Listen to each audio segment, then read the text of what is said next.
اعوذ باللہ من الشیطان الرجیم بسم اللہ الرحمن الرحیم رب اشرح لی صدری ویسر لی امری واحلل عقدۃ من لسانی یفقہوا قولی رب زدنی علما اللہم فقہنا فی الدین آمین اللہم صلی علی محمد وعلی آل محمد۔ جز نمبر 4 سورہ آل عمران آیت نمبر 159۔ پہلے لفظی ترجمہ سنیے 159۔ فبما پھر باوجہ رحمتم رحمت کے من اللہ اللہ کی طرف سے لنتا نرم ہو گئے آپ لہم ان کے لیے ولو اور اگر کنتا ہوتے آپ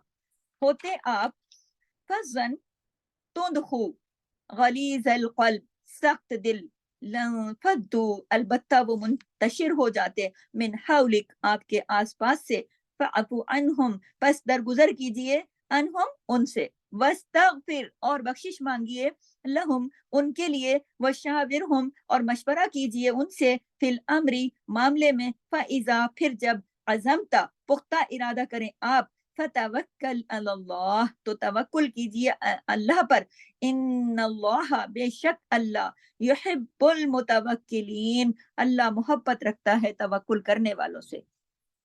اللہ اکبر کبیرہ۔ تو آپ دیکھیے کہ اس آیت میں نبی اکرم کو خطاب کیا جا رہا ہے۔ اللہ پاک اس میں نبی اکرم سے مخاطب ہیں، کیا فرما رہے ہیں؟ فَبِمَا رَحْمَةٍ مِّنَ اللَّهِ پھر باوجہ رحمت کے اللہ کی طرف سے، یعنی اللہ کی رحمت کی وجہ سے لنتا لہم تم ان کے لیے نرم دل ہو، نرم مزاج ہو، اور اگر ولو کنتا اگر ہوتے تم یعنی کہ آپ صلی اللہ علیہ وسلم اگر ہوتے فزن تندخو ہوتے، تندخو کون ہوتا ہے؟ بد اخلاق، بدخو، اور پھر کیا؟ غلیظ القلب اور سنگ دل، سخت دل، تو کیا ہوتا؟ لنفدو من حولک وہ منتشر ہو جاتے آپ کے آس پاس سے، بکھر جاتے، چلے جاتے تمہارے آس پاس سے۔ فاعفو عنہم پس درگزر کر دو، بخش دو، بخشش مانگو، واستغفر لہم بخشش مانگیے ان کے لیے، اور صرف بات یہاں ختم نہیں ہوئی، وشاورہم اور پھر مشورہ بھی کیجئے فی الامر معاملے میں، اہم معاملے میں، اور پھر کیا؟ پھر جب یعنی عزم کر لو، پکا ارادہ کر لو، فائزہ عزمتا عزم کر لو، پکا ارادہ کر لو، فتوکل علی اللہ تو توکل کرو اللہ کے اوپر۔ کیوں؟ کیونکہ اللہ توکل کرنے والوں سے ان اللہ یحب المتوکلین اللہ توکل کرنے والوں سے محبت کرتا ہے۔ اللہ اکبر کبیرہ۔ اللہ تعالیٰ نے کہاں کہاں نہیں بتایا کہ اللہ تعالیٰ کن کن لوگوں سے محبت کرتا ہے، تو اس آیت میں بھی اللہ نے بتا دیا کہ اللہ توکل کرنے والوں سے محبت کرتا ہے۔ تو یہاں پر سب سے جو آیت کا پہلا حصہ ہے نا، یہاں جو آیت ہم نے یہاں سے شروع کی ہے نا، فَبِمَا رَحْمَةٍ مِّنَ اللَّهِ لِنْتَ لَهُمْ، تو یہاں پر رسول صلی اللہ علیہ وسلم کی آگے جو ہے نا کچھ صفات کا ذکر ہو رہا ہے۔ کون سی صفات؟ آپ کے اخلاق کا ذکر ہو رہا ہے۔ قرآن مجید کی سورہ قلم کے اندر بھی آپ کے بلند اخلاق کی تعریف آئی ہے۔ تورات میں بھی نبی کریم صلی اللہ علیہ وسلم کی بہت ساری خوبیاں بیان کی گئیں، اور دیگر کتب میں بھی اللہ تعالیٰ کے نبی کی بلند اخلاق ہونے کی اور بہترین اخلاق ہونے کی بہت ساری تعریف کی گئی ہے، اور یہ بتایا گیا ہے کہ آپ ہرگز بھی بد اخلاق نہیں، اور آپ ہرگز بھی سنگ دل نہیں، اور آپ ہرگز بھی شور مچانے والے نہیں بازاروں میں، اور نہ ہی آپ برائی کا بدلہ برائی سے دینے والے، بلکہ آپ کے اخلاق کی تعریف کرتے ہوئے دیگر کتب میں بھی یہ بھی آیا ہے کہ برائی کے بدلہ آپ تو بھلائی سے دینے والے ہیں، معاف کرنے والے ہیں، آپ درگزر کرنے والے ہیں۔ اور ایک حدیث میں آتا ہے کہ رسول اللہ صلی اللہ علیہ وسلم نے فرمایا کہ اللہ نے مجھے حکم دیا ہے کہ لوگوں کی خاطر مدارت کرو جس طرح مجھے فرائض کی ادائیگی کا حکم ملا ہے۔ یعنی آپ دیکھیے کہ جس طرح اللہ کی عبادت عمدہ طریقے سے کرنے کا حکم ملا ہے نا نبی کو، اسی طرح لوگوں کے ساتھ معاملات خوبصورت طریقے سے کرنے کا بھی حکم ملا ہے، یہ نبی کریم نے فرمایا۔ سورۃ توبہ میں آتا ہے کہ ایک رسول تمہارے اندر ہی سے آیا ہے اور اس پر بہت گراں ہے کہ تم مشکل میں پڑو، یعنی وہ نہیں پسند کرتا کہ تم مشکل میں ہو، یعنی اس کی آس پاس کے لوگ تو وہ تم پر حریص ہے، یعنی تمہاری خیر اور بھلائی کے لیے حریص ہے، یعنی اپنے آپ سے زیادہ وہ تمہاری بھلائی کے لیے کوشش میں لگا ہوا ہے، وہ اپنے آپ سے زیادہ تمہارے لیے خواہاں ہے، کوشاں ہے کہ تمہارے لیے بھلائی ہو۔ تو مومنوں کے ساتھ نہایت شفیق رویہ رکھنے والا اور مہربان ہے. تو یہ جو وہ ساری خصوصیات ہیں جو محمد صلی اللہ علیہ وسلم کی، جو کہ دیگر جگہوں پہ بیان کی گئی ہیں، اور آپ صلی اللہ علیہ وسلم نے ہم سب کے لیے بھی یہی چاہا نا، اور ہم سب کو بھی یہی تلقین کی ہے نا. ایک حدیث میں آتا ہے کہ کیا میں تمہیں ایک بات نہ بتاؤں کہ تم پر آگ حرام ہو، کہ آگ یعنی تم پر حرام ہو جائے. تو یعنی آگ پر کون حرام ہوگا، یعنی کس کو آگ نہیں چھوئے گی کس کو، اور کس پر آگ جو ہے اثر نہیں کرے گی، کس پر آگ حرام ہوگی. ہر اس شخص پر آگ حرام ہوگی جو قریب ہے، جو آسان ہے، متوازن ہے، نرم مزاج ہے. قریب کا کیا مطلب ہے؟ لوگوں سے گھلنے ملنے والا، قربت رکھنے والا، لوگوں کے قریب رہنے والا. یعنی لوگوں سے کٹا پٹاوا نہیں کہ ہر ایک کوئی اس کو پسند ہی نہیں آتا، ہٹاؤ میں اس سے کیوں ملوں، نہیں، میں تو سب سے ملوں. اور دوسرا کیا، حین، ہمبل، اپنے آپ کو جو بڑی چیز نہ سمجھتا ہو، وہ سب سے ملتا ہو، اور اپنی غلطیوں پہ نظر رکھتا ہو اور دوسروں کو درگزر بھی کرتا ہو. اور پھر لین، نرم، سہلن، آسان، ایسا مشکل نہیں کہ ایسا آسان شخص کہ اس کے ساتھ پھر بات کرو، کوئی بھی معاملہ کرو تو آسانی ہو، آگے سے مشکل میں نہ پڑ جائے کہ میں کدھر پھنس گیا. ایسا کوئی نہ ہو. حجت باز اور بحث کرنے والا نہیں، بلکہ سخت نہیں بلکہ آسان. ایک حدیث میں آتا ہے کہ آپ صلی اللہ علیہ وسلم نے فرمایا، غور کیجئے گا، نوٹ کیجئے گا، کہ آپ صلی اللہ علیہ وسلم نے فرمایا کہ 3 قسم کے لوگ اہل جنت میں سے ہیں. اللہ اکبر. اللہ تعالیٰ ہمیں بھی ان 3 قسم کے لوگوں میں شامل فرمائے. یعنی جنتی لوگ ہیں، رجل رحیم، مہربان شخص جو مہربانیاں کرتا ہے دوسروں پر. اللہ اکبر. دوسرا جو کیا ہے، رقیق القلب، یعنی نرم دل، جس کے دل میں اتنی نرمی ہو کہ اس سے کچھ پھر اس کی دل کی نرمی ہر جگہ کھل کے سامنے آ جائے. تو تیسرا کیا ہے، لکل ذی قربا و مسلم، ہر رشتہ دار اور مسلمان کے لیے اس کے دل میں اچھا ہو. یعنی صفات جو بتائی گئی ہیں نا، یہ صفات ہیں. بنیادی طور پر ان سے سبق کیا ملتا ہے؟ یعنی کہ نبی اکرم صلی اللہ علیہ وسلم کی جو سنت ہے کہ آپ اللہ کی جو خاص رحمت کی وجہ سے آپ اپنے ساتھیوں کے ساتھ کتنے نرم تھے نا، اللہ کی خاص رحمت تھی. تو ویسے تو آپ سارے عالم کے لیے رحمت للعالمین بنا کر بھیجے گئے، لیکن خصوصی طور پر اپنے ساتھیوں کے لیے، جو لوگ نبی کریم صلی اللہ علیہ وسلم کے آس پاس رہتے تھے، ان کے ساتھ تو بہت ہی نرم تھے، بہت ہی نرم تھے ان کے ساتھ. تو کس چیز میں نرم تھے؟ نرم کس چیز میں تھے؟ غور کیجئے، نوٹ کیجئے. بات چیت میں، ملاقات میں، بیٹھنے اٹھنے میں، معاملہ کرنے میں، نصیحت کرنے میں، ان کو واض و نصیحت کے لیے ان کے کاموں میں، ہر کام میں ان کے ساتھ جو بھی تعلق تھا، نبی کریم ان سے نرم تھے. یاد اپنے پاس ذہن میں لکھیے اور اپنے دل کے کاغذ پہ لکھیے کہ یہ نبی کی صفت ہے. صرف سننے کی حد تک نہیں، کانوں کی کھڑکیوں سے بات دل کے اندر جانی چاہیے اور پھر عمل کے اندر اترنی چاہیے کہ جب ہم جس نبی کے امتی ہیں وہ کتنے نرم تھے اپنے آس پاس کے لوگوں کے ساتھ، کہ قرآن گواہی دے رہا ہے، تو ہمارا بھی کچھ فرض بنتا ہے کہ ہم بھی اپنے دل کی سختیاں دور کر دیں.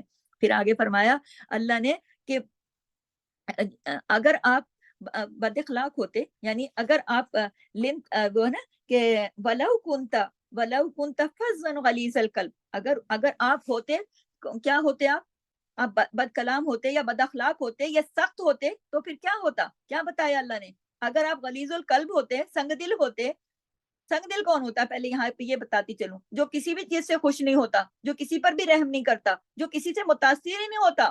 لوگوں کے حالات دیکھے، چاہے کوئی بھی معاملہ دیکھے، اسے کوئی فرق نہ پڑے، وہ روکے کا روکا، سخت کا سخت، لوگوں سے منہ موڑے ہوئے، بالکل سیدھے منہ بات نہ کرنے والا، سامنے تو دیکھ کر بات ہی نہ کرے، منہ موڑ لے، تکبر سے بھرا ہوا بد مزاج انسان غلیظ القلب ہوتا ہے. اور وہ شخص جو لوگوں کے حالات دیکھے بغیر لوگوں کے ساتھ معاملہ کرتا ہے کہ میرا کیا، میں کیوں سوچوں، میں کیوں اپنے کیا، میں کیوں لیٹ ڈاؤن کروں، میں کیوں دوسروں کی خاطر اپنی رائے تبدیل کروں، بس میں نے تو جو کہہ دیا سو کہہ دیا. نہ دیکھے کہ کوئی بیمار ہے، نہ دیکھے کہ کوئی بوڑھا ہے، نہ دیکھے کہ کوئی تکلیف میں ہے، نہ دیکھے کہ کوئی کس حال میں ہے. اس کو کیا مطلب ہے؟ اس کو کوئی مطلب ہی نہیں. اس کو کیا مطلب ہے؟ صرف اپنے کام سے مطلب ہے کہ بس میرا کام ہونا چاہیے. ایسا بندہ جب کسی سے کام لیتا اور اگلے کی کنڈیشن نہیں دیکھتا، اگلے کی بیماری، اس کی تھکاوٹ، یا اس کی کمزوری، یا اس کا بڑھاپا، یا اس کی سفید بزرگی، یا اس کی سفید پوشی، کچھ بھی نہیں کہ اگلے پر کیا گزر رہی ہے، اس کی مرضی ہے، اس کی منشا ہے، نہیں، بس غرض ہی نہیں، کسی بات سے بچنا ہی نہیں ہے اس کو، کوئی جیے یا مرے اسے کوئی پرواہ ہی نہیں ہے. ایسا شخص غلیظ القلب ہوتا ہے. لکھ لیجیے اپنے پاس کہ یہ صفات چھوڑنی ہوں گی کہ ایسا شخص غلیظ القلب ہوتا ہے جو دوسروں کے حال کی فکر ہی نہیں کرتا, صرف اپنا دیکھتا ہے, اپنا دیکھتا ہے. شاعر کہتا ہے نا کہ کلام مرد نازا پر کلام مرد نازا پر نرم و نازک بے اثر, یعنی کہ جو اپنے شاعر نے یہاں کہا ہے نا کہ جو اپنے ایسے نازا رہتا ہے نا, جو شخص اپنے آپ میں ہی اپنے ہی فخر پہ اور اپنے اس پر تو نرم جو کلام ہے پھر اثر ہی نہیں کرتا, اس کو کیا کسی دوسرے کی پریشانی کا.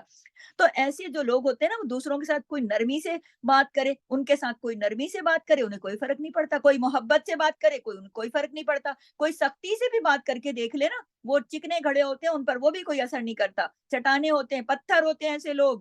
ایسے لوگوں کے ساتھ انسان چاہے اپنا سر بھی پھوڑ لینا تو وہ انہیں کوئی فرق نہیں پڑتا, کیونکہ وہ اپنی ذات کے خول میں بند رہتے ہیں, اللہ سے بہت دور ہوتے ہیں ایسے لوگ جو سنگ دل ہوتے ہیں. تو وہ لوگوں کو قریب نہیں کرتے نا, تو اللہ بھی پھر ان کو دور کر دیتا ہے اپنے سے. اللہ فرما رہا ہے وَلَوْ كُنْتَ فَظًّا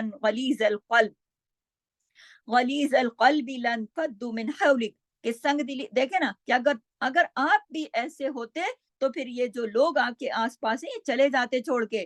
یعنی سنگ دلی کی مثال دوں نا, مثلا ایک شخص کے جس کا اس کا نام کیا تھا, اقرا بن حابس تھا. وہ نبی کریم صلی اللہ علیہ وسلم کی مجلس میں آیا, تو اتنے میں نبی کریم صلی اللہ علیہ وسلم کے پاس حسن اور حسین دوڑتے ہوئے آ گئے. تو آپ صلی اللہ علیہ وسلم نے دونوں کو گلے لگایا, چوما, پیار کیا, اور حیران ہو گیا شخص دیکھ کے کہنے لگا کہ اللہ کے رسول, آپ بچوں کو چومتے ہیں, محبت کرتے ہیں, آپ بچوں سے اس طرح اظہار کرتے ہیں. میرے تو 10 بچے ہیں, میں نے تو آج تک کسی ایک کو بھی نہیں چوما. اللہ اکبر کبیرہ. آپ صلی اللہ علیہ وسلم نے فرمایا کہ اگر تمہارے دل سے اللہ نے رحم چھین لیا تو اس میں میں کیا کر سکتا ہوں بھائی. یعنی یہ رحمت اور یہ شفقت کی علامت ہے, محبت کا اظہار, اور اپنے سے چھوٹوں سے اور بچوں سے یہ شفقت کا اظہار کرنا, یہ محبت اور رحمت کی شفقت کی ہونے کی علامت ہے, دل کی نرمی کی علامت ہے. کیونکہ بعض لوگ پتہ کیا سمجھتے ہیں, وہ یہ سمجھتے ہیں کہ وہ شفقت کریں گے نا یا اخلاق سے پیش آ جائیں گے, اگلا چڑھ جائے گا اور ان کا جو روب ہے وہ ختم ہو جائے گا. تو اگر انہوں نے کسی سے ہاتھ ملا لیا یا کسی کو گلے لگا لیا, چوم لیا, کوئی عزت بخش دی نا, تو ان کی اپنی عزت میں کمی آ جائے گی, ان کے اپنے بڑے پن میں کوئی کمی آ جائے گی, وہ اپنے آپ کو کوئی بڑی چیز سمجھ رہے ہوتے ہیں نا.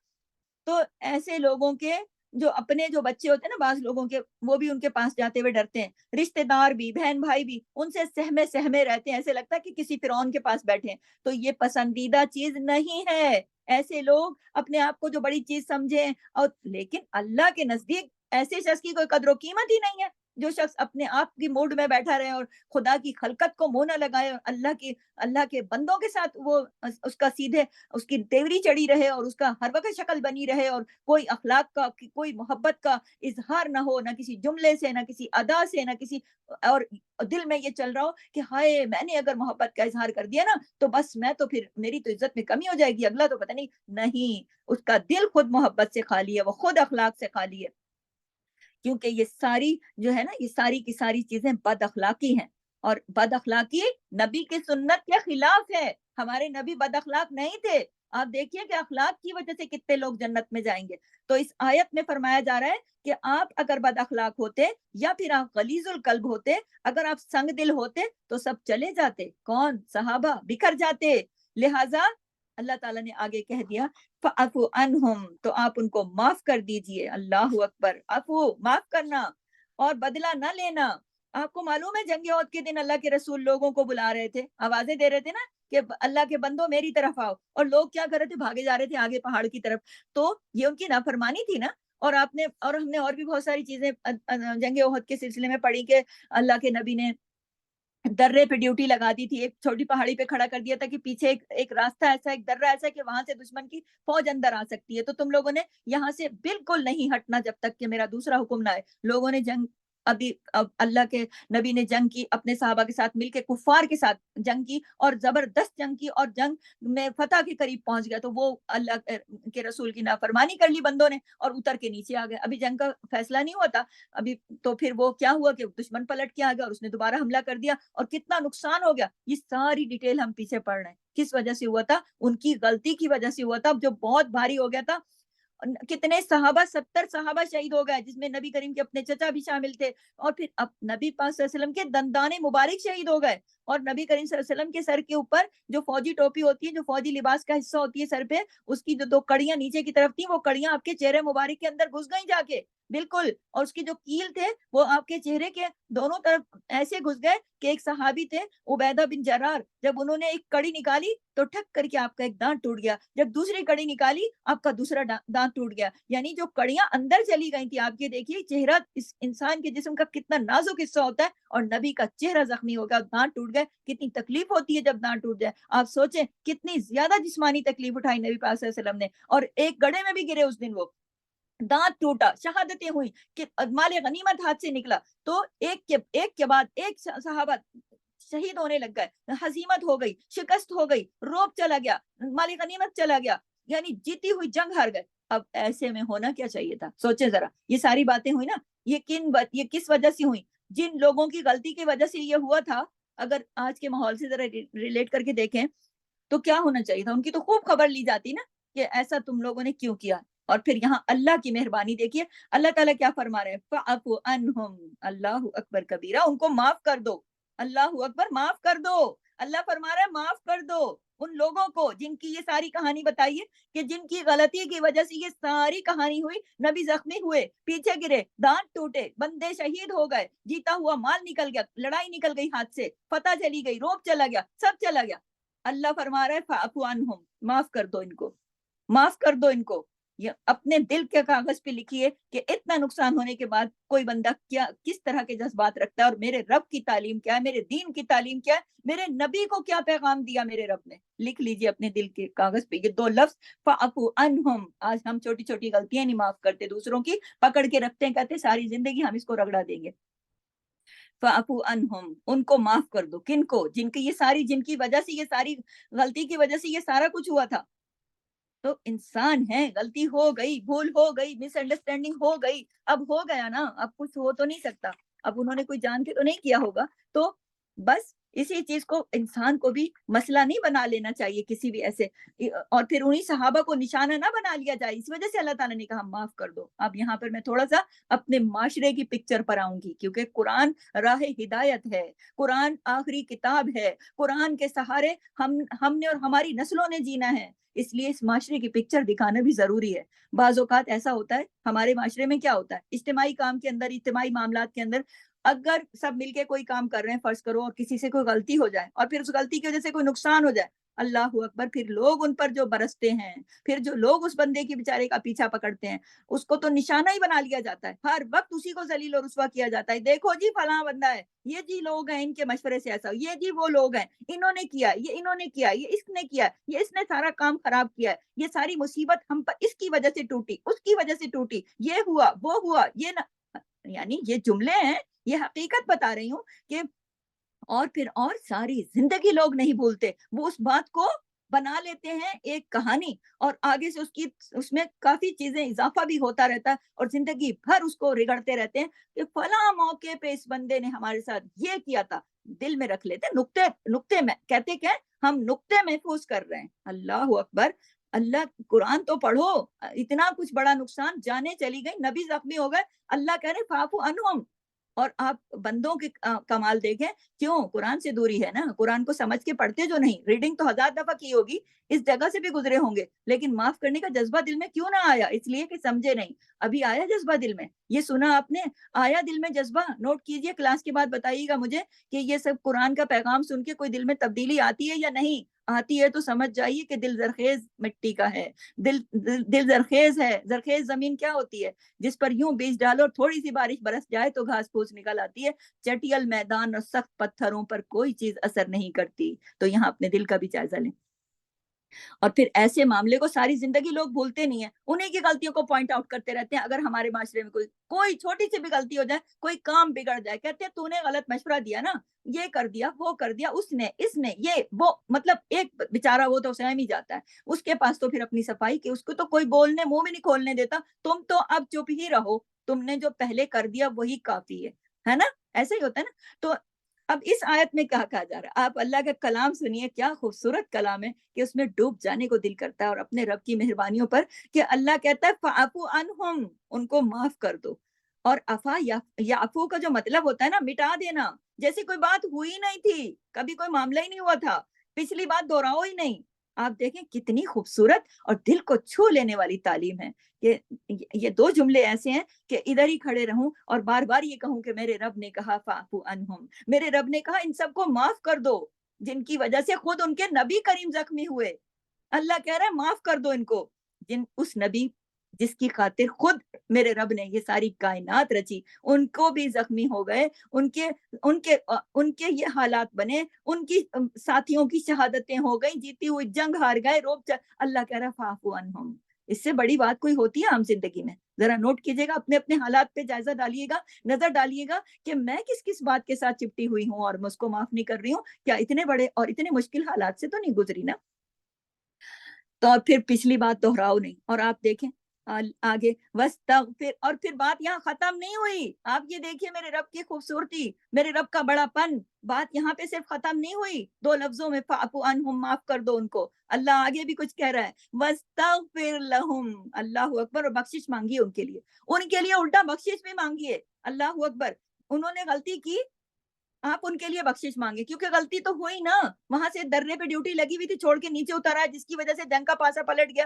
اب پلٹ گیا ہے تو اب غلطی ہو گئی ان سے، پھر جب نبی کریم آوازیں دے رہے ہیں وہ آگے بھاگ رہے ہیں، نبی کریم کہہ رہے ہیں اللہ کے بندو ادھر آؤ، ادھر آؤ، کہاں جا رہے ہو؟ میں ادھر اکیلا لڑ رہا ہوں، میرے ساتھ کچھ صحابہ، دشمن نے حملہ کر دیا، تیر و تیر کر دیا، خون و خون کر دیا، صحابی تڑپ تڑپ کے گر رہے ہیں، شہید ہو رہے ہیں، بندے پہاڑ کی طرف بھاگے جا رہے ہیں، غلطی ہوئی نا، نافرمانی ہوئی نا، منظر دیکھیے ذرا۔ اور پھر اللہ کیا کہہ رہے ہیں؟ معاف کر دو، اور صرف معاف ہی نہ کر دو، وَاسْتَغْفِرْ لَهُمْ، غلطی ہو گئی ان سے، مان لو اس بات کو، غلطی ہوئی ہے، لیکن اب اس غلطی پہ معافی مانگو، کس بخشش مانگو، تاکہ ان کی پکڑ نہ ہو، اللہ ان کو معاف کر دے، آپ ان کے لیے بخشش مانگو، کیونکہ آپ کے ساتھ وہ گئے تھے نا، آپ کے ساتھ گئے تھے، جو بھی ہوا تھا۔ آپ دیکھیے ذرا، اس سے بڑی بات کوئی ہے؟ اس سے اور بڑے حوصلے کی بات ہے نا یہ، کہ جو آپ کو ستائے، آپ کو تنگ کرے، آپ اس کے لیے پھر دعائیں کرو، کس بات کی؟ بخشش کی۔ ذرا اپنے اوپر یہ کتنی، پہلے میں اس کی بات کمپلیٹ کر دوں، پھر ہم اپنے معاشرے پہ آتے ہیں، کہ کتنی حد درجہ خیر خواہی کی انتہا ہے کہ کہ ان کی پکڑ نہ ہو جائے، اس ڈر سے اللہ کے حضور روز قیامت ان کی پکڑ نہ ہو جائے کہیں، اس لیے ان کی مغفرت کی دعا کرو۔ اس سے بڑی کوئی بات ہے؟ اور پھر بات یہاں پر ختم نہیں ہوئی، بات آگے بھی ہے، لیکن میں آگے یعنی ان کے لیے ان کو معاف بھی کرو، ان کے لیے بخشش بھی مانگو، بات ابھی آگے بھی ہے، لیکن یہاں میں روک کے اپنے معاشرے کی پکچر کلیئر کرتی چلوں کہ دیکھیے کہ اگر کوئی غلطی کر دیتا ہے، کوئی ہمیں نقصان پہنچا دیتا ہے، ہماری برائی کر دیتا ہے، فرض کریں ہماری غیبت ہی کر دیتا ہے، ہم پیچھے ہمارے کانوں تک پہنچتی ہے، تو ہم کیا، ہمارا ری ایکشن ہوتا ہے، کیا رد عمل ہوتا ہے؟ پھر ہم اس کی مغفرت کی دعا کرتے ہیں کہ اللہ اس کو نیک ہدایت دے، کرتے ہیں ہم تو یہ ہمارے معاشرے میں کیا ہوتا ہے، ہم تو تیر تلوار لے کے تیار ہو جاتے ہیں، اس نے ایک کہی میں دو کہوں گی، اس نے یہ کہا میں وہ کروں گی۔ اب میں اس کی بتاتی ہوں، ساری باتیں کھول کے رکھتی ہوں دنیا کے ساتھ، اس نے بات کیسے کی اب بتاتی ہوں میں اس کو، ایسا ہوتا ہے نا۔ تو آپ یہ دیکھیے کہ ہمارا دین کیا تعلیم دے رہا ہے، اللہ اکبر، بات منہ سے نکلتی نہیں ہے، لوگ ناراض ہو جاتے ہیں اور لوگ اپنا محاذ سنبھال لیتے ہیں، وہاں تو اتنا کچھ ہو گیا کہ میں بار بار ایک ہی بات کیسے کروں، ایسے میں اس جنگ کا نقشہ کھینچوں کہ جس میں جیتی ہوئی جنگ نکل گئی ہاتھ سے، 70 صحابہ، اتنے قیمتی ترین انسان، اللہ کے نبی کے ساتھی، یوں دشمنوں نے ان کو گاجر مولی کی طرح کے شہید کر دیا، سارا مال غنیمت اٹھا لیا، صحابہ پہاڑ کی طرف دوڑ پڑے، پھر یہ کہ نبی کریم خون و خون ہوئے پڑے ہیں، نبی کریم کے گرد کچھ صحابہ کھڑے ہیں، ان پہ تیروں کی بارش ہو رہی ہے، جسم کے اوپر کوئی جگہ نہیں بچی، نبی کریم آوازیں دے رہے ہیں اللہ کے بندو ادھر آؤ۔ اس سے بڑی کوئی بات ہوتی ہے عام معاشرے میں؟ ہوتی ہے کوئی بات؟ پھر بھی لوگ معاف کرنے کے لیے تیار نہیں ہوتے، اور پھر دعا دینا، یہ تو پھر سب سے کڑوی گولی ہے، اس کو تو کوئی کھانا ہی نہیں چاہتا، کہ وہ ہماری برائیاں کرے، وہ ہمارے ساتھ یہ کرے، وہ ہمارے ساتھ وہ کرے، وہ ہمیں یہ دکھ دے، وہ ہمیں وہ دکھ دے، وہ ہمیں یہ تکلیف دے، اور ہم اس کی مغفرت کی دعائیں کریں، ہم تو بد دعا کریں گے، اللہ تو ہم نے تو نہیں پکڑا، تو ہی پکڑنا، ہم تو نہیں اس کا کچھ کر سکتے، اب تیرے حضور اس کا فیصلہ ہوگا۔ ہمارے معاشرے میں تو لوگ یہ کرتے ہیں، لوگ کہتے ہیں اللہ کے گھر جا کے تجھے پکڑوں گی، تجھے معاف نہیں کروں گی، بالکل یہ نہیں ہوگا۔ اور ہمارا دین کیا پیغام دے رہا ہے، اللہ کیا پیغام دے رہا ہے، نبی کو کیا فرمایا جا رہا ہے، نبی کو، نبی آخر الزماں حضرت محمد مصطفیٰ صلی اللہ علیہ وسلم، جن کی خاطر پوری کائنات بنی، ان کو اللہ حکم دے رہا ہے، اللہ ان کو حکم دے رہا ہے معاف بھی کرو، اور پھر ان کے لیے مغفرت کی دعا بھی کرو، تاکہ ان کی پکڑ نہ ہو۔ یہ ہوتی ہے خیر خواہی۔ اس سے ہم نے کیا سیکھا کہ ہم نے معاف بھی کرنا ہے لوگوں کو، اور پھر اگر کوئی کر جائے کچھ ہمارے ساتھ زیادتی کسی بھی معاملے میں تو اس کے لیے مغفرت کی دعا بھی کرنی ہے کہ یا اللہ میری وجہ سے اس کی پکڑ نہ ہو جائے کہیں۔ اور بات ابھی یہاں پوری نہیں ہوئی، بات ابھی آگے بھی ہے۔ اللہ اکبر۔ وَشَاوِرْهُمْ فِي الْأَمْرِ، اور مشورہ کیجئے ان سے، اور ان سے مشورہ کیجئے فی الامر، کسی خاص معاملے میں، یعنی مختلف معاملات میں ان لوگوں سے مشورہ بھی کرتے رہیں، آئندہ ان کو مشورے میں شریک کریں۔ یہ نہیں کہ وہ بیچارے اب ان سے یہ غلطی ہو گئی تو اب ان کو تو بالکل ہی ہٹا دیں کہ نہیں بھائی اب ہم نے تم سے کوئی مشورہ نہیں لینا، ہم نے پہلے تم سے جو مشورہ لیا تو ہم نے دیکھ لیا انجام اس کا، ایسا ہوتا ہے نا ہمارے یہاں۔ لیکن نبی کریم نے کیا کیا؟ نبی کریم نے جنگ بدر میں بھی مشورہ کیا تھا، نبی کریم نے جنگ احد میں بھی مشورہ کیا تھا، اور صحابہ کے مشورے کے مطابق ہی آپ مدینے سے باہر نکلے تھے جنگ کرنے کے لیے۔ صحابہ سے مشورہ کیا تھا نا، مشورہ کیا تھا کہ آپ مجھے بتائیں کہ ہمیں اندر شہر کے رہ کے لڑنا چاہیے یا باہر جانا چاہیے، تو صحابہ نے کہا باہر تشریف لے چلتے ہیں، تو نبی کریم فوراً گھر میں گئے، جنگی لباس پہنا، فٹافٹ آ گئے۔ حالانکہ بیچ راستے میں پھر صحابہ نے روکا، کہا آپ ہمارے کہنے پہ جا رہے ہو تو آپ اگر نہ جانا چاہو تو رک جاؤ، تو انہوں نے کہا نہیں، یہ بات کسی نبی کو زیب نہیں دیتی، چلو اب جو ہو گیا فیصلہ۔ تو اب یہ دیکھیے نا کہ صحابہ نے مشورہ دیا، اب آگے جا کے مشورے میں ایک غلطی آگے آڑے آ گئی، اس غلطی کی وجہ سے یہ سارا نقصان ہو گیا، جو کہ میں بار بار بتا رہی ہوں۔ بتانے کا مقصد یہ کہ آپ ذرا دل کو چھو لیں، اس کو اپنے آنکھوں سے دیکھیں اس منظر کو، اور وہ کیسے، وہ کتنا تکلیف دہ منظر ہوگا۔ ہمارے نبی کس مشکل میں پھنسے کھڑے تھے، اور کتنا دشمن کفار کا لشکر کیسے ٹوٹا پڑا تھا ہمارے نبی کے صحابہ کے اوپر، اور کیا میدان جنگ کا حال تھا، کیسے پاسا پلٹ گیا ایک دم وہاں، کیسے حالات بدل گئے، کس کی وجہ سے؟ غلطی ہو گئی نا جن لوگوں کی وجہ سے، ان کی وجہ سے یہ سارا نقصان ہو گیا۔ اب ہونا کیا چاہیے تھا؟ ہونا تو یہ چاہیے تھا نا کہ صحابہ کو کہا جاتا ہم اب دوبارہ تمہارے ساتھ مشورہ نہیں کریں گے بھائی، لہٰذا آئندہ تم کوئی بھی مشورہ نہیں دینا۔ اب اللہ کیا کہہ رہے ہیں، مہربانی دیکھیں میرے رب کی، اللہ کہہ رہا ہے سب سے پہلے فاعفو عنہم، معاف کر دو۔ دوسرا کیا؟ واستغفر لہم، ان کے لیے بخشش مانگو۔ تیسرا کیا؟ وشاورہم، ان سے مشورہ کرو فی الامر، کسی بھی اہم کام کے اندر۔ اللہ اکبر۔ تو آپ یہ دیکھیے کہ آئندہ بھی ان کو مشورے میں شریک کیا جائے۔ تو یہاں پہ روک کے نا میں آگے تھوڑی اپنے معاشرے کی پکچر دکھاتی ہوں کہ ہمارے معاشرے میں کیا ہوتا ہے۔ یہ بتانا اس لیے ضروری، دیکھیں تفسیر کے اندر ہم جاتے اسی لیے کہ ہم اس سے اپنے مطلب کی چیزیں نکالیں کہ ہم نے زندگی میں کیا کرنا ہے۔ ہم نے سیکھا نا کہ ہم لوگوں کو درگزر کریں، ہم نے سیکھا نا کہ ہم لوگوں کی مغفرت کی دعا کریں، ہم نے سیکھا کہ ہم اگر کسی نے ایک مشورہ دیا وہ نہیں ہم اس میں فائدہ اٹھا سکیں تو نیکسٹ ٹائم ان کو ذلیل و رسوا نہ کریں کہ نکلو بھائی تم یہاں سے، ہم نے آئندہ مزہ چکھ لیا تم سے مشورہ کرنے کا، ہم نے دیکھ لیا تم سے مشورہ کر کے ہم پچھتائے بھائی، اب ہم نہ تم سے نہ کریں گے مشورہ کبھی۔ یہ نہیں ہے بات یہ نہیں ہے۔ پتہ چل رہا ہے یہاں پر آیت سے پتہ چلتا ہے کہ انسان جو ہے نا غلطی کر سکتا ہے۔ بڑے سے دیکھیں صحابہ تھے نا، غلطی تو ان سے بھی ہو گئی، بڑے سے بڑی غلطی ہو سکتی ہے۔ تو زندگی گزارنے کا خوبصورت طریقہ یہ ہے کہ آپ دوسروں کی غلطیوں کو معاف کریں۔ یہاں سے ہمیں یہ پتہ چلتا ہے، جبکہ ہمارے معاشرے میں کیا ہوتا ہے، غلطی ہوئی نہیں اگلوں نے، اب کسی کی کوئی کمی کوتاہی، کوئی چھوٹی بڑی غلطی ہاتھ میں آ گئی، بس اس کو لیا پکڑ اور بنا لیا بہانہ، اور اس کو زندگی بھر اس کو لے کے مثال دیتے رہے، فلاں موقع پہ تم نے مشورہ دیا تھا، ہم نے تو بڑے بھائی اس میں دکھ اٹھائے، ہم نے تو بڑے نقصان اٹھائے بھائی، اب تو ہم باز آئے تم سے۔ یہ بات نہیں ہے، زندگی کی خوبصورتی نہیں ہے۔ کلام نے، اللہ کے کلام سے جڑے ہو، اللہ کا کلام سن رہے ہو جو نبی پر اترا ہے، تو پھر اس پر عمل بھی کرو نا۔ زندگی کی خوبصورتی کیا ہے؟ دوسروں کو معاف کر دو، ان کی غلطیوں کو معاف کر دو، بھلا دو، درگزر کر دو، چھوڑ دو، مٹی ڈالو کہتے ہیں، آگے بڑھو، معاف کر دو، خطاؤں کو درگزر کر دو، ختم کر دو، دفن کر دو ان باتوں کو۔ کتنے الفاظ ہیں ان باتوں کے لیے، تو چھوڑ دو ان باتوں کو۔ روز روز ایک ہی بار بار ہر موقع پہ وہی باتیں چھیڑ کے نہیں بیٹھ جاؤ۔ ہمارے یہاں ایسا ہوتا ہے، لوگ ایک موقع دیکھتے ہیں، ارے اس سے نہ کرنا مشورہ، یہ تو مروا دیتی ہے، تو غلط مشورے دے دیتی ہے، یہ ہو جاتا ہے فلاں موقع پہ نا اس نے یوں کہا تھا اور ہم نے مان لیا، ارے بھائی پھر تو یہ ہو گیا اب نہ۔ اچھا یہ ہوتی ہیں باتیں، یہ ہوتی ہیں، جبکہ ہونا کیا چاہیے کہ ایک ہی بات کے پیچھے نہ پڑ جاؤ، انسان کو آگے بڑھنا چاہیے، وہی باتیں دہراتے نہیں رہنا چاہیے۔ جو کوئی باتیں دہراتا رہتا ہے وہ کبھی آگے نہیں بڑھ سکتا، ترقی نہیں کر سکتا، کنویں کا مینڈک ہی بن جاتا ہے، وہیں بیٹھا رہتا ہے، وہی چیزیں دہراتا رہتا ہے، آگے بڑھنے کی خود ہی صلاحیتیں ختم ہو جاتی ہیں۔ اچھا دیکھیں اچھا مشورہ جو ہے نا وہ ضروری ہے، اچھا مشورہ بھی ضروری ہے۔ غلطی ہو گئی ان سے، انہوں نے اپنی طرف سے تو اچھا ہی دیا تھا نا۔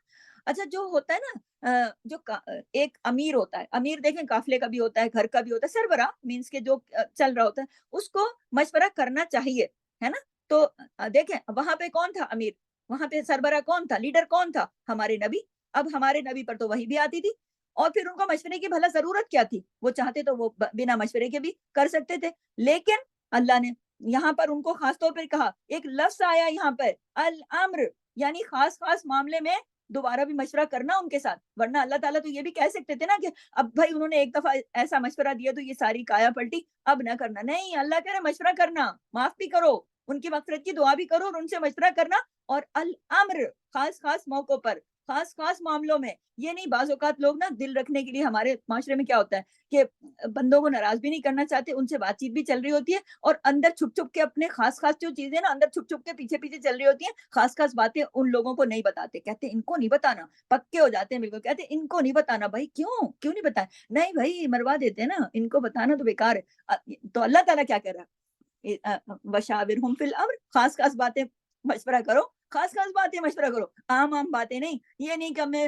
یہ کروں, چھوٹی چھوٹی باتیں, میں سوؤں کہ نہ سوؤں, میں اٹھوں کہ نہ اٹھوں, میں کھاؤں کہ نہ میں خریدوں, نہیں, یہ کوئی باتیں ہیں مشورہ؟ خاص خاص باتیں, خاص خاص باتوں مشورہ کرو. تو یہاں ایک چیز اور پتہ چل رہی ہے, آپ لوگوں نے نوٹس کیا کہ ایک چیز اور پتہ چل رہی ہے ان آیات کے اندر, خاص طور پہ وشاورہم فی الامر, چلو خاص خاص معاملے میں مشورہ کرو. مشورے کی اہمیت بھی تو پتہ چل رہی ہے نا, مشورے کی اہمیت بھی پتہ چل رہی ہے. اور دوسری یہ جو سب سے اہم بات ہے نا کہ چلو ایک تو ان لوگوں سے مشورہ کرو, اور پھر مشورہ خود کتنا اہم ہے, مشورہ کرنا کتنا اہم ہے.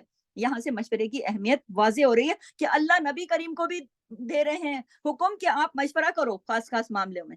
تو ہم لوگوں کو کیا کرنا چاہیے؟ ہم لوگ جو ہے نا وہی بات جو میں نے ابھی کہی نا کہ خاص خاص باتیں تو ہم چھپا کے رکھتے ہیں, اس کو نہ پتہ چلے, اس کو بالکل بھی نہیں بتانا, وہ نہیں, اس قابل ہی نہیں ہے. ارے بھائی اللہ نے حکم دیا ہے کہ آپ مشورہ کرو. اہم, اللہ پاک نے قرآن پاک میں اہل ایمان کی یہ خوبی بتائی ہے. یاد رکھیے, لکھیے اپنے پاس کہ اللہ پاک نے قرآن پاک میں اہل ایمان کی خوبی بتائی ہے کہ وَأَمَرُهُمْ شُورَى بَيْنَهُمْ وَأَمُرْهُمْ شُورَى بَيْنَهُمْ, ان کے معاملات آپس میں مشورے سے طے ہوتے ہیں. یہ قرآن نے خوبی بتائی ہے. تو رسول اللہ صلی اللہ علیہ وسلم کی جو اخلاق کی بلندی ہے اور وسعت نظر ہے, وہ بھی پتہ چل رہی ہے نا کہ آپ صحابہ سے مشورہ کرتے تھے.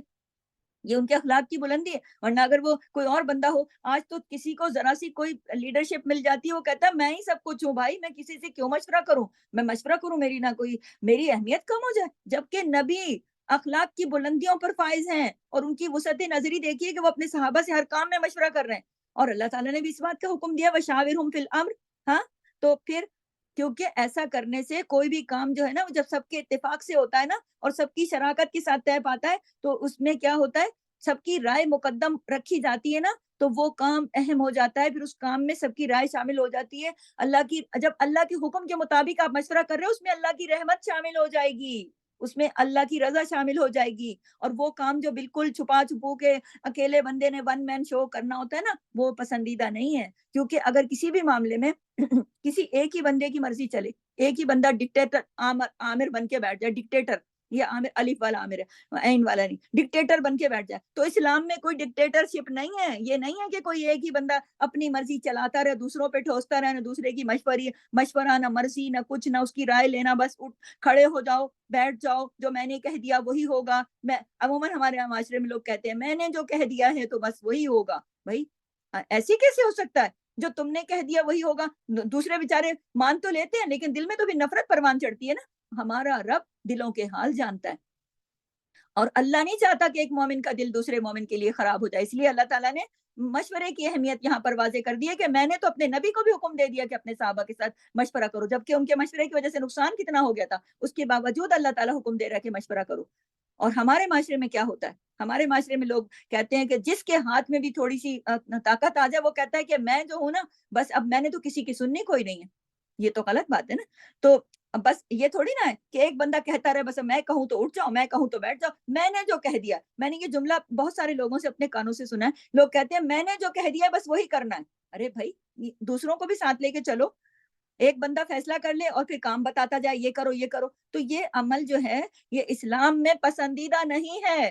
اسلام پہ جو لوگ چلتے ہیں دین پر, قرآن کے مطابق یہ عمل پسندیدہ عمل نہیں ہے. ہمارے دین میں اس بات کی تعلیم دی گئی ہے, ترغیب دی گئی ہے, واضح ہے سامنے کہ دوسروں کو ساتھ لے کر چلو, دوسروں سے مشورہ کرنے کی تعلیم دیتا ہے ہمارا دین. ہمارا دین دوسروں سے مشورہ کرنے کی تعلیم دیتا ہے، اور ہاں دوسروں پر بھی یہ بات پھر ثابت ہے کہ دوسرے بھی پھر صحیح مشورہ دیں اور اس مشورے کو امانت سمجھ کے حفاظت بھی کریں. یہ نہیں کہ ادھر سے بات سنی اور آگے جا کے اس کو لوگ بیچارے چھپاتے بھی اس لیے نا، کہتے ہیں کسی کو کوئی بات بتا دو، آگے لوگ ڈھنڈورا پیٹ دیتے ہیں، مشورہ تو دیتے نہیں، آگے سے بات ہماری پھیلا دیتے ہیں. تو یہ وہ دوسرے رخ، وہ تصویر کا دوسرا رخ ہے. آیت آئے گی تو میں وہاں پر بھی انشاءاللہ اس پکچر کو بھی کلیئر کروں گی. لیکن یہاں پر بات یہ ہو رہی ہے آپ دوسروں سے مشورہ لو، آپ دوسروں سے بات کرو، آپ دوسروں کو ساتھ لے کے چلو، ان کی بھی سنو، ان کے، اور پھر کوئی بیچ کا راستہ نکالو. کیونکہ دیکھیں دوسروں کو جب ہم شریک کرتے ہیں نا فائدہ ہوتا ہے، ان کے جو معاملہ ان کے متعلق ہو. کچھ معاملات ایسے ہوتے ہیں نا جو فقط ایک بندے کے بارے میں ہوتے ہیں، کچھ معاملات لوگوں سے متعلق ہوتے ہیں. جب لوگوں سے متعلق ہوتے ہیں اور لوگوں سے اس کا مشورہ کیا جاتا ہے تو وہ اس معاملے میں پھر دلچسپی لیتے ہیں، اون کرتے ہیں، اس کو اپنا معاملہ سمجھتے ہیں، پھر اپنا دماغ لڑاتے ہیں، پھر اپنی کارکردگی دکھاتے ہیں، سوچتے ہیں اس بارے میں. اور پھر جب بہت سارے لوگ ایک چیز کو سوچتے ہیں نا، اب بہت سارے لوگ دماغ ملا کے سوچتے ہیں نا، تو ہوتا کیا ہے؟ تو ہوتا یہ ہے کہ پھر ایک اس میں ان کی مدد بھی، اپنی مطلب ذہنی صلاحیتیں بھی شامل ہوتی ہیں، اور پھر ایک تواضع کا اظہار ہوتا ہے نا، کہ ایک شخص کہ جس کو آپ یہ دیکھیے کہ ایک شخص ہے نا گھر کا سربراہ ہے، یا کسی ادارے کا سربراہ ہے، یا کوئی اور بھی بندہ ہے کہیں پر، وہ اس کے ہاتھ میں کچھ تھوڑی بہت اتھارٹی آ گئی ہے. اب اللہ نے ایک بندے کو اتھارٹی بھی دی ہے، اللہ نے ایک بندے کو علم بھی دیا ہے، اللہ نے ایک بندے کو عقل بھی دی ہے، لیکن وہ اس کے باوجود دوسروں سے مشورہ کر رہا ہے. آپ یہ دیکھیے کہ کیا جو علم میرے نبی کو ملا ایسا علم ہے کسی کے پاس؟ وہ تو اللہ نے دیا نا. کتنی اتھارٹی تھی، کتنا علم تھا، کتنا عقل تھا، کتنا سب کچھ تھا، اس کے باوجود بھی انہوں نے ہمیشہ صحابہ سے مشورہ کیا، جبکہ آگے سے نقصان بھی اٹھایا، پھر بھی اللہ کہہ رہے ہیں پھر بھی مشورہ کرو. اللہ اکبر کبیرہ.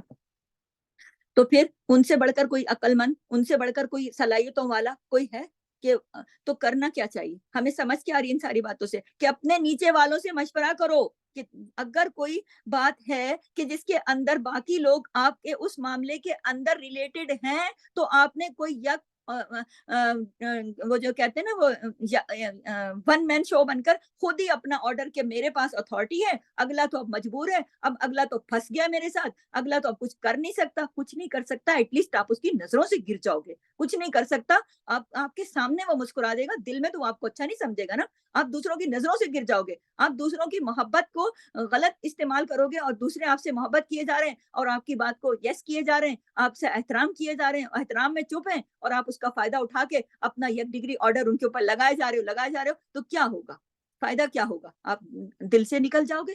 آپ بظاہر وہ بیچارے جب تک مجبور ہیں جڑے رہیں گے، جہاں ان کو موقع ملے گا وہ آپ کے خلاف ہو جائیں گے. تو کیا ضرورت ہے دلوں کو برا کرنے کی؟ جب اللہ نے حکم دے دیا کہ مشورہ کرو، تو پھر مشورہ کرنے میں حرج کیا ہے؟ جب مشورہ کریں گے اللہ کا حکم سمجھ کر، تو اللہ کی مدد شامل ہو جائے گی نا، اللہ کی مدد شامل ہو جائے گی.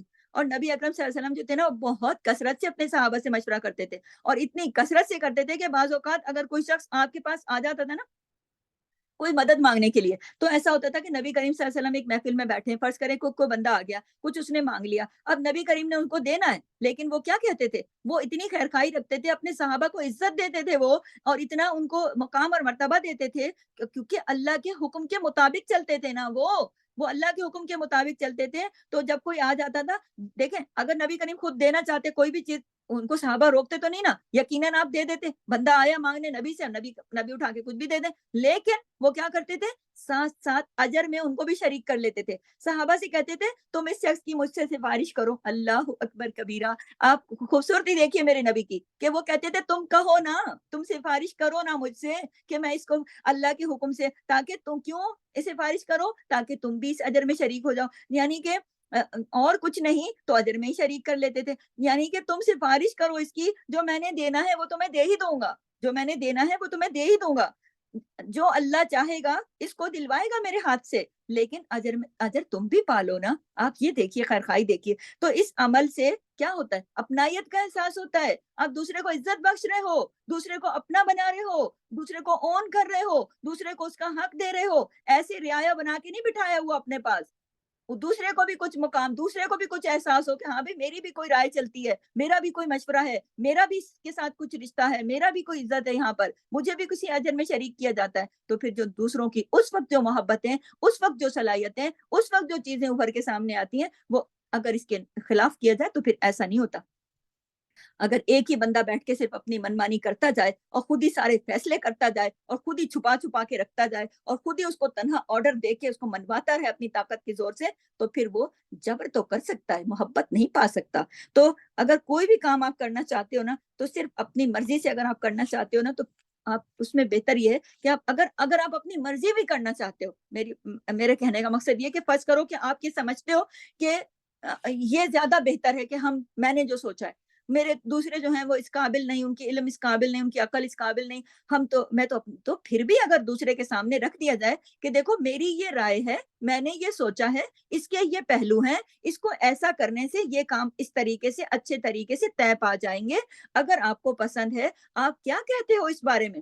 اب دل میں تو آپ نے فیصلہ بھی کیا ہوا، لیکن آپ پھر بھی دوسرے کو عزت دے رہے ہو نا، آپ دوسرے کو عزت دے رہے ہو نا، کہ دوسرا بھی خوش ہو جائے کہ ہاں جی، فیصلے میں مجھے بھی بٹھایا گیا، میرے سے بھی بات کی گئی، مجھ سے بھی رائے لی گئی۔ دوسرا بھی کوئی پاگل نہیں ہوتا، دوسرا بھی سمجھتا ہے اس بات کو کہ آپ نے فیصلہ، آپ نے اتنی کڑیاں کھول کے سامنے رکھ دی کہ ایسا ہوگا تو ایسا ہوگا، ایسا ہوگا، تو دوسرا بھی لامحالہ آپ کو یہی کہے گا نا کہ ٹھیک ہے، میں آپ کے فیصلے کے ساتھ ہوں۔ لیکن اگر آپ نے کرنی اپنی مرضی ہے اور آپ نے پھر اللہ کے حکم کی نافرمانی کرتے ہوئے پورا فیصلہ خود ہی کر کے اور دوسرے کے اوپر ٹھوس دینا ہے کہ میں نے یہ سوچ لیا ہے، ہم نے یہ سوچ لیا ہے، ہم نے یوں کرنا ہے، ہم نے یہ کام اس وقت کرنا ہے، ایسے کرنا ہے، یوں کرنا ہے، بھائی آپ کو کیا پتا اللہ کیا چاہتا ہے؟ جو اللہ جانتا ہے وہ تو آپ نہیں جانتے نا۔ دوسرے بندے کے اوپر آپ نے اپنا فیصلہ ٹھوس تو دیا، اور یہ اس کا بلند اخلاق ہے کہ اس نے اس کو مسکرا کے برداشت بھی کر لیا، اون بھی کر لیا، سہ بھی لیا، اور کچھ پلٹ کے کہا بھی نہیں اور کوئی شکایت بھی نہیں کی، تو یہ تو دوسرے کا پھر بڑا پن ہوا نا، آپ کا تو نہ ہوا۔ تو پھر جب آپ ارادہ کر بھی لیں نا پکا، فَإِذَا عَزَمْتَ، تو پھر توکل کریں، فَتَوَكَّلْ عَلَى اللَّهِ، تو اللہ پر توکل کریں۔ اس آیت کی جو یہ جو آخری پارٹ ہے نا، فَإِذَا عَزَمْتَ فَتَوَكَّلْ عَلَى اللَّهِ، توکل کیجیے اللہ پر، ان اللہ یحب المتوکلین، کہ بے شک اللہ محبت رکھتا ہے توکل کرنے والوں سے۔ کہ بہت جگہوں پر یہ، اس کو انشاءاللہ ابھی میں مختصر یہاں پہ آخری جو پارٹ ہے، کیونکہ بہت ٹائم سے میں مستقل بول رہی ہوں اور اتنی لمبی کلاس ہو رہی ہے، تو میں یہاں پر اس کو زیادہ اس آیت کے آخری پارٹ کے اوپر میں ڈیٹیل میں نہیں جا رہی وقت کی کمی کے باعث، لیکن ابھی میں صرف مختصراً ہی بتا دیتی ہوں، لیکن انشاءاللہ یہ پارٹ اتنا امپورٹنٹ ہے کہ اس کو موقع دیا زندگی نے دوبارہ اس کو کھول کے آج کے معاشرے کے ساتھ ریلیٹ کرنے کی، اللہ نے مجھے توفیق دی تو میں اس کی کوشش کروں گی انشاءاللہ۔ تو یہاں پہ صرف اتنا سن لیں کہ اگر پکا ارادہ کر بھی لو نا، تو پھر پیچھے تو اللہ تعالیٰ نے کہا نا، ان کو معاف کر دو، ان کو درگزر کر دو، ان کو بخش دو، ان سے مشورہ بھی کرو خاص کاموں میں، پھر پختہ ارادہ کر بھی لو تو پھر توکل کر دو اللہ پر۔ اگر پھر جو، یعنی کہ یہ لوگ جو مشورہ بھی دیتے ہیں، تو پھر تم نے بھی ارادہ کر لیا تو پھر توکل کرنا، اللہ پہ بھروسہ کرنا، کیونکہ اللہ محبت رکھتا ہے توکل کرنے والوں پر۔ یعنی کہ آپ دیکھیے کہ کس کو نہیں چاہیے اللہ کی محبت، تو اللہ کی محبت جس کو چاہیے تو وہ پھر ان سارے کام کرتے ہوئے پھر اللہ پہ توکل کرے۔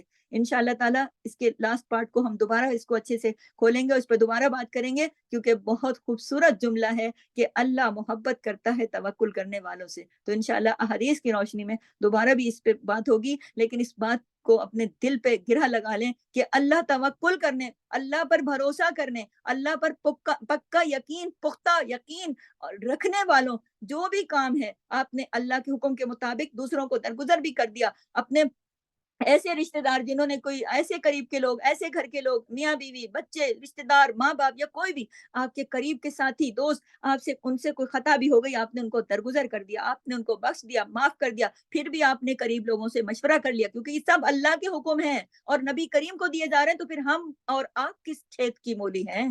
ہم اور آپ کسی کھیت کی مولی نہیں، ہماری کوئی اوقات نہیں ہے۔ پھر نبی کریم کو حکم دیا جا رہا ہے تو اللہ کے حکم پر عمل کرتے ہوئے آپ نے ان کی کوئی اگر غلطی خطا ہوئی جو آپ کے دل کو بری لگی تو آپ نے معاف بھی کر دینا ہے، آپ نے پھر ان کی بخشش کی دعا اللہ سے بھی کرنی ہے، اور پھر ان سے خالص ہو کر مشورہ بھی کرنا ہے، اور پھر اگر آپ نے پکا ارادہ کر لیا ان ساری باتوں کی موجودگی میں کسی بھی کام پر، تو پھر اللہ پر بھروسہ اور اللہ پر توکل رکھیے۔ یعنی کہ اس کے اندر بھی یہ بات چھپی ہے کہ پھر اللہ کی رضا کے مطابق سارے کام کرو گے تو اللہ کی مدد بھی شامل ہوگی۔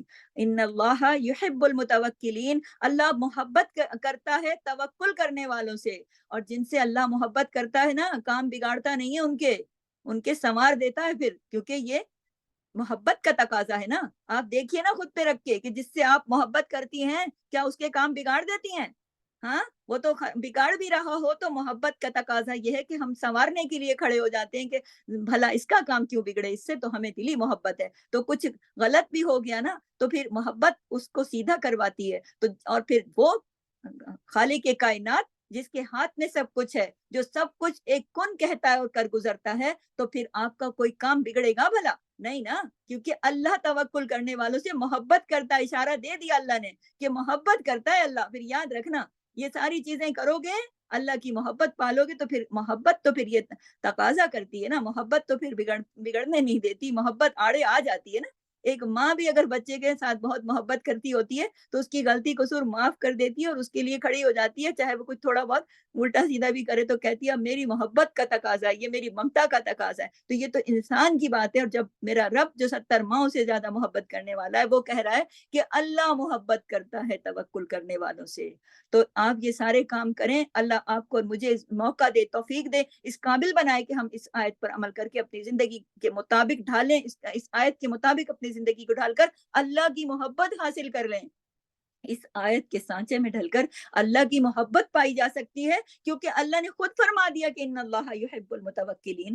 جب تم اللہ پہ توکل کرو گے نا، توکل جب اللہ پہ کر لیا تو لوگوں پہ شکایتیں نہیں، لوگوں کے اوپر یہ نا کہ اب تم نے یہ کہہ تو دیا ہے اور میں نے مجبوری سے مان تو لیا ہے، اب پتہ نہیں کیا ہوگا، ہوگا کہ نہیں ہوگا، ایسا نہ ہو کہ جو پہلے خراب ہو گیا تھا کام دوبارہ نہ ہو جائے خراب، یہ نہ ہو جائے وہ نہ ہو جائے، نہیں، معاف کر دیا، درگزر کر دیا، مشورہ کر لیا اور پھر اللہ پر توکل کر لیا۔ یاد رکھیے اللہ نے آخر میں کھڑکھڑا دیا ہے ان اللہ یحب المتوکلین، کہ میں محبت کرتا ہوں توکل کرنے والوں سے۔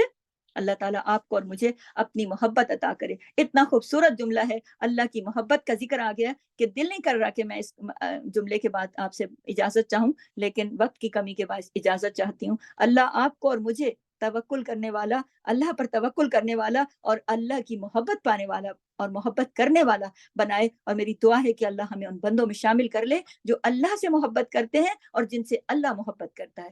آمین ثم آمین۔ سبحانک اللہم و بحمدک، نشہد ان لا الہ الا انت، نستغفرک و نتوب الیک۔ السلام علیکم ورحمۃ اللہ۔